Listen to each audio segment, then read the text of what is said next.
Welcome to High Tea with Grace, where we spill the tea on HIT. Today, I'm honored to welcome to the pod Olivia Osborn, Clinical AI Success Consultant at Contact.io. Thanks so much for joining me. Yeah, thank you so much for having me. So tell me a little bit about the career path that brought you to your role today. Absolutely. So all through school, I was always interested in healthcare. I was an absolute nerd. I loved science. I was an EMT in college, and I later worked as an administrator at Boston Children's Hospital. And that's really where I became impassioned at the translation between findings into operational practice.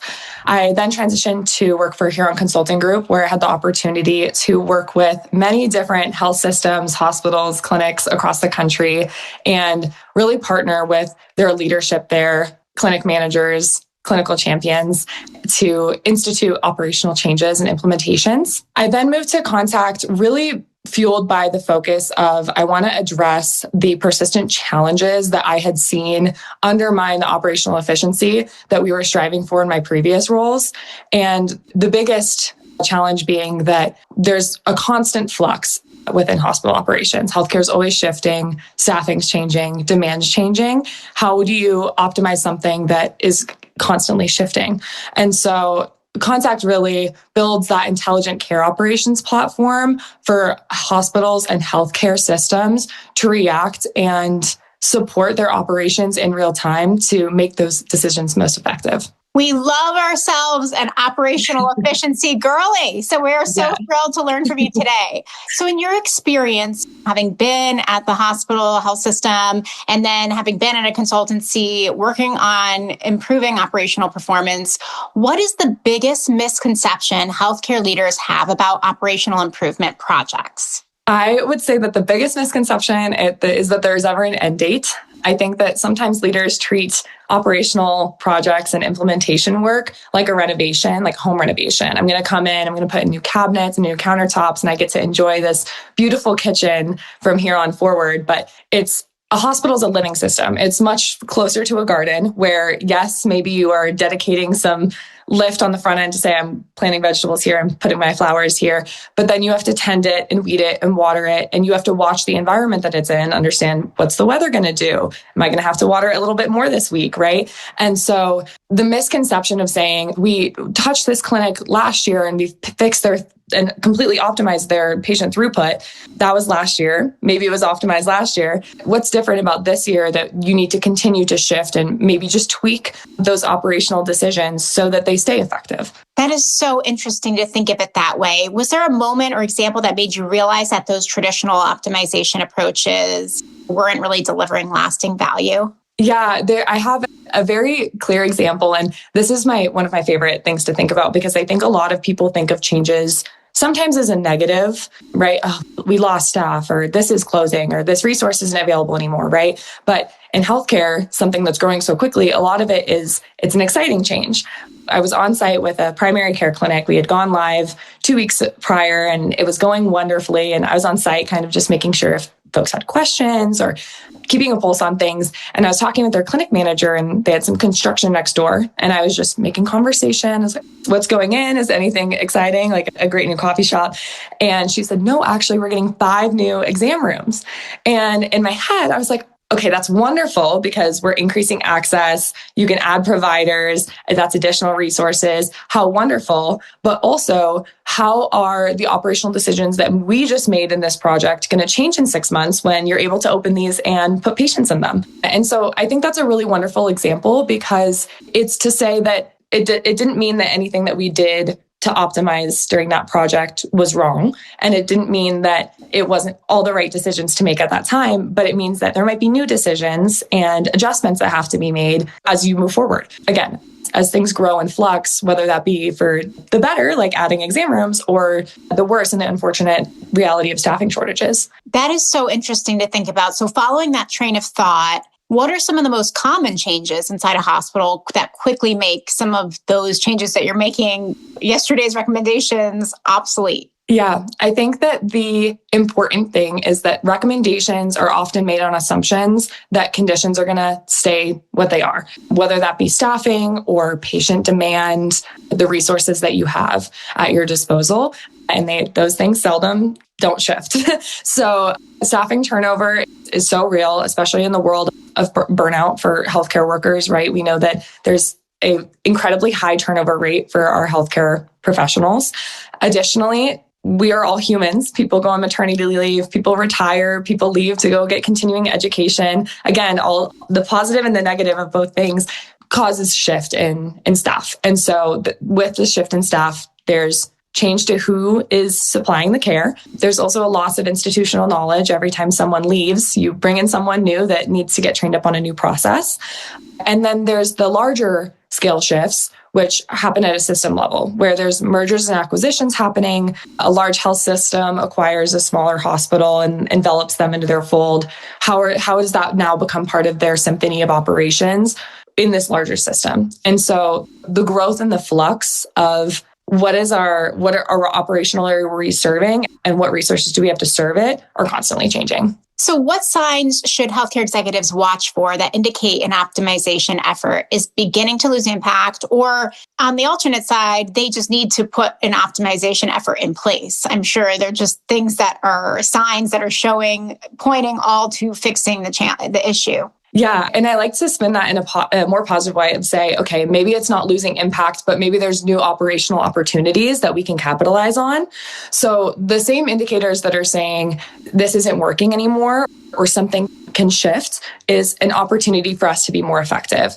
I think at the executive level, you might see this as the KPIs that you've outlined. You're seeing a little bit of a dip in them. Those baseline metrics are shifting, right? But more like boots on the ground, the people that are actually executing in the scaffolding of our operations, the nurses, the clinicians, the techs, orderlies, everyone that makes a hospital run, if they're starting to find workarounds, because healthcare workers are scrappy, like they're going to find a way to get their patient the best care possible and make it happen as quickly as possible. And so when those start to come up, those workarounds, those slipping back to baseline behavior, you start to see patterns that aren't part of the typical documented process. Those are all signs that maybe there's something that we can do to tweak or hone operationally how that runs. And so again, at the executive level, that becomes more difficult, right? Because you're overseeing an entire system. But with AI-powered solutions, those get bubbled to the front and it can see the systemness and see those patterns and see those recommendations and flag it off the jump. I've heard you say in the past that AI is adding a real-time dimension to hospital operations. Yeah. What do you mean by that? And how should healthcare leaders think about AI when they're thinking about the next level of how operations can be optimized? Yeah, so the real-time piece is incredibly important because traditional optimization efforts are really a snapshot in time of what is my hospital doing now? What does it need now? How do we optimize for now? Real-time measures means that a system is continuously sensing current conditions, understanding where patients are, where is a bottleneck potentially forming, and how can we intervene and surface it while there's still the time to act and reduce the downstream impact of, I waited 40 minutes in the ER, but maybe that means I'm waiting 2 hours in radiology. So it creates opportunity to intervene on operational failures or barriers right now, not in next month's report when we're able to see, oh, our operational effort doesn't look like it's working anymore, or, oh, this seems like it's slipping.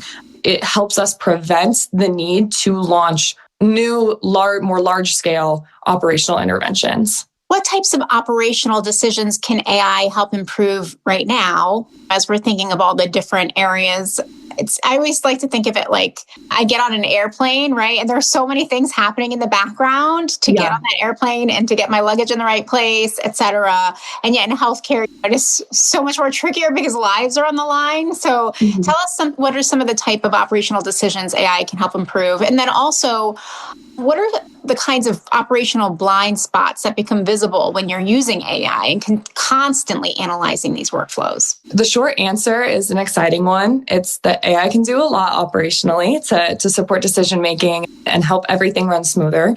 I'll bucket them into kind of two domains. The first is in an inpatient hospital. So contact support's a patient flow agent. And what that agent does is it focuses on exactly what it's named for, inpatient flow. It contextualizes the patient journey from the point of admission to discharge. It predicts bed availability, any discharge obstacles that might be upcoming.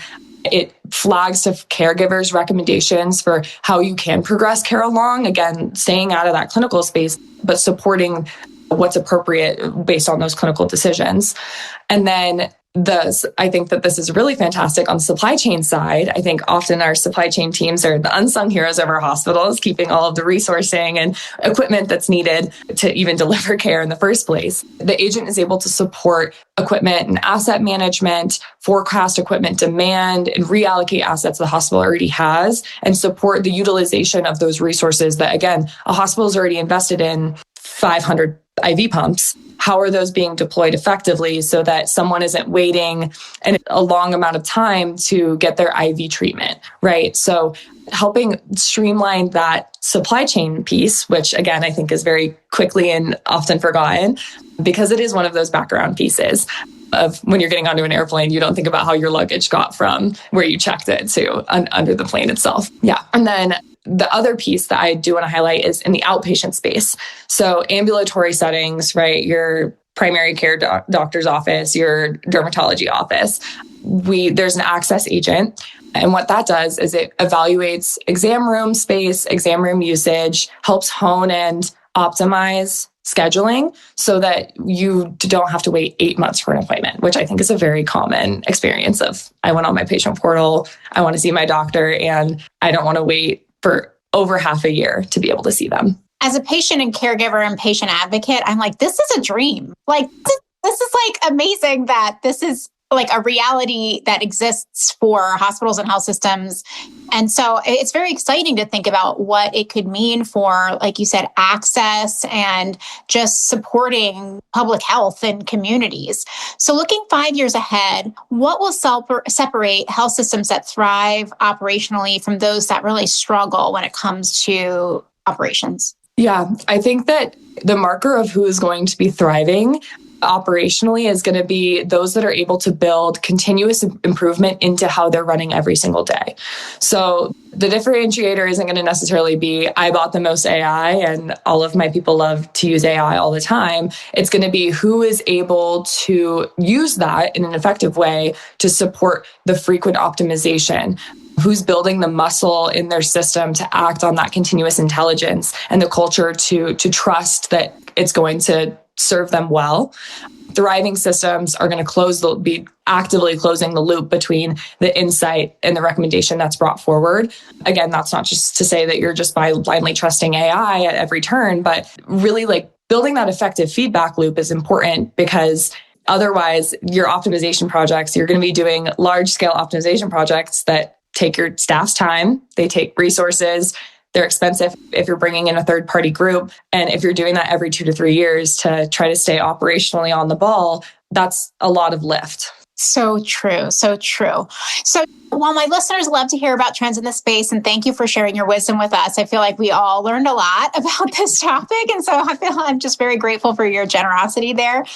Women also like to learn from other women here about what drives you and what keeps you going. You're a busy professional. You've had a really successful career. What are things that you do in your personal life to help work your best and make a difference in the world? Yeah, I love yoga. So every morning I try to do some sort of flow. It helps me clear my mind. My mind, I feel like, goes 100 miles an hour. So the hardest part of yoga for me is sometimes just that final shavasana of laying there and clearing my brain. I also live in Colorado and love being outside. So again, disconnecting, hiking, going somewhere that doesn't have cell or Wi-Fi so that I can fully unplug is really important to me. And then in terms of fuel, I'm incredibly motivated by team. So at Contact, I feel like I'm part of this big team. We have this shared mission, this drive, and that's really energizing and exciting. And so that makes me excited to show up and start doing things every day. And then from an impact perspective, I think operations, sometimes you think dollar signs when you hear operations. You don't often think about patient access. A lot of the time you think about that in the clinical space. And so understanding that the architecture of operations is so integral to improving patient access, improving patient experience, provider satisfaction, all of those metrics that I think sometimes get lost in the, okay, what's the ROI of this? What's the proof of value of this? Those are incredibly valuable pieces that are so core to healthcare operations in general. So those outcomes are also big drivers for me. Oh, absolutely. Having that North Star is everything. And I just am so inspired by your healthy habits. I need to get on it. I also do yoga, but now I'm thinking I need to disconnect more often. I'm sure everyone is thinking that too. Thinking about your career, if you could give your younger self a piece of advice, what would you tell her? I think that especially now, and I see this in some of the college kids that I'll chat with, there is a pressure to choose what you're going to do so early on. Firms begin recruiting really early. You're like freshman year of college. I'm like, how did you know you wanted to be an investment banker? Like that didn't even cross my mind when I was a freshman in college. And I think that I would want to encourage my past self to be confident in the fact that I don't have to commit to something, because I thought about becoming a doctor and going to medical school. I thought about, okay, do I want to work just in the business space? Do I want to do like strategy consulting? And I so enjoy what I do now. And I never would have found this niche without kind of trying things through internships or different positions and understanding what fuels me and what drives me. So I think that the biggest advice I could give is to not be afraid to keep doors open. Don't feel like you have to commit to a specific path just because other people are, which is so much easier said than done. So true. Now, to finish this conversation off right, where can our listeners find you online? You can find me on LinkedIn. My profile is just Olivia Osborn. I'm also on our contact website. I have a few blog postings there. So if you enjoyed listening to learning a little bit about healthcare operations and continuous intelligence through AI, you can read more there as well. Terrific. Now, before I forget, did you happen to bring tea with you? And if so, tell us about your mug. I did. I have a mug full of some mint tea. Mint tea is my favorite just because I feel like it's very refreshing, but there's no caffeine in it, so I don't get jittery. So, and then the mug, I am in the process of moving, so I had a very limited selection of mugs to choose from. But this is a mug that my mom gave me, and it just has flowers all over it, and it's kind of springy and fun. And I like adding a little color. You know, it's your favorite when you're in the middle of moving, and that's the one that didn't make the cut. Yes, I was like, what mug is on the top? And also, are my mugs broken? In this box that is in the bottom of this truck. Yeah. Awesome. Well, thank you so much for joining us today. It was so great to learn from you. Yeah, thank you so much. I really enjoyed our conversation. And thanks to you guys for joining too. Check out the High Tea with Grace podcast website for more interviews with great guests like Olivia today. Cheers. Like a Girl Media is more than a media network. It's a community. We want to meet you and amplify your voice and the voices of outstanding women innovating in healthcare. Interested in starting your own podcast or hosting an event near you? Connect with us online or in person. We're here to support and empower you.